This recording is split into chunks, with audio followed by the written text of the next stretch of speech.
Okay, today we are going to look at finding the area of a piecewise rectangular figure. And what they'd like you to do is they would like for you to decompose or separate the two areas that you're looking at. And bear in mind, this particular length has something missing, and it would be this line right here. And so you don't know what the measurement is.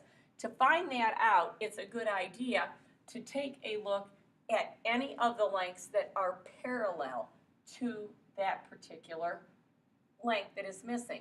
Here we have 2 yards, which is parallel, another 2 yards that's parallel, and then up here we have 5 yards, which is parallel. If you take a look and you would compress these side lengths down, you would see that the 2 yards, no matter where you move this, it's 2 yards. So I'm going to just move it right on top of that base. I'm going to take the top of this rectangle, move it down, and obviously it is going to be right lined up. And then the last one, which is 2 yards, we're going to move down. And if we looked at all of those, we've got 2 yards plus 5 yards plus another 2 yards. So now we know that the base, the length of this, would be 9 yards. One problem solved. Then the next thing that we're going to do, we need to find the area. So they would like you to take a look and separate these. And again, they say to decompose them, to separate them. And that's just what I'm going to do. And if I take a look, that means that I have one shape that looks to be almost a square, but it is not. And then we have a rectangle. Notice I don't have them together. I've separated them. But I could label the lengths. I know that this is 4 yards. I know that this is 5 yards. Take a look at our rectangle. We have the 5 yards. And then the other thing we did, we found out that the base of this would be 9 yards.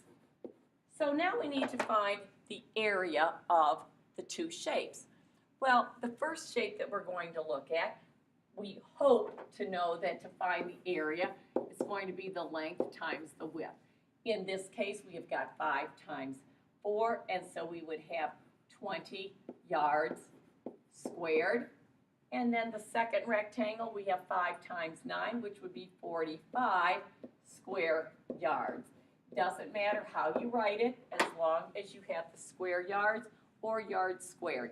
You never want to have your square next to your value, because then that would look like 20 is getting multiplied by itself twice. So that's not a good idea. Now we have the 20 yards and the 45 yards. They want the total. We would simply take our 20 added to our 45, and we would end up with 65 square yards. And that would be your answer for this particular piecewise rectangular